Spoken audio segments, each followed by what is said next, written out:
बहुत समय पहले की बात है। एक बार भगवान नारायण ने विश्व की भलाई के लिए नारद जी को बुलाया और कहा, हे नारद, पृथ्वी पर लोग दुखी हैं, परेशान हैं और अपने कर्मों का फल भोग रहे हैं। उनके कल्याण के लिए तुम उनसे कहो कि वे मेरी पूजा सत्यनारायण व्रत के रूप में करें। इस व्रत को जो भी सच्चे मन से करेगा, उसके सभी कष्ट दूर होंगे और उसके जीवन में सुख समृद्धि आएगी। पहली कथा।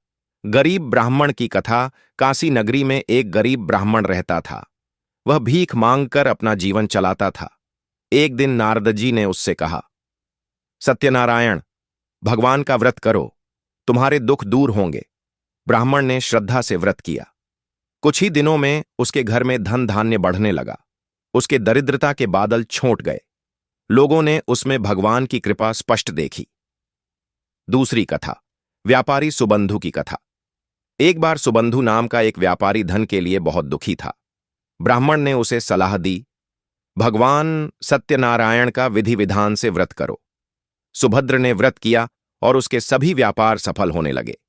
वह धनवान हो गया। उसने एक पुत्र भी पाया जिसका नाम तुलसीदास रखा।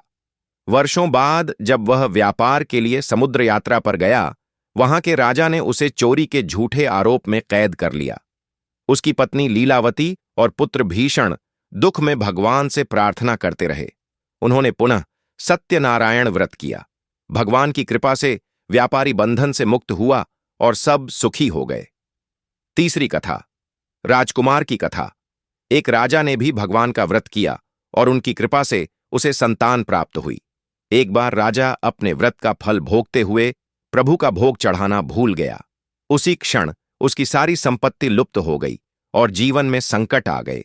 जब राजा को अपनी भूल याद आई, उसने पुनः भक्तिभाव से पूजा की। भगवान प्रसन्न हुए और उसकी पूर्व की संपत्ति व सुख लौटा दिए। आखिरी कथा। फलाहारी लकड़हारा। एक दिन एक गरीब लकड़हारा जंगल से लकड़ी काटकर वापस लौट रहा था। रास्ते में उसने सत्यनारायण व्रत देखा। उसने पूछा, यह पूजा किसकी है?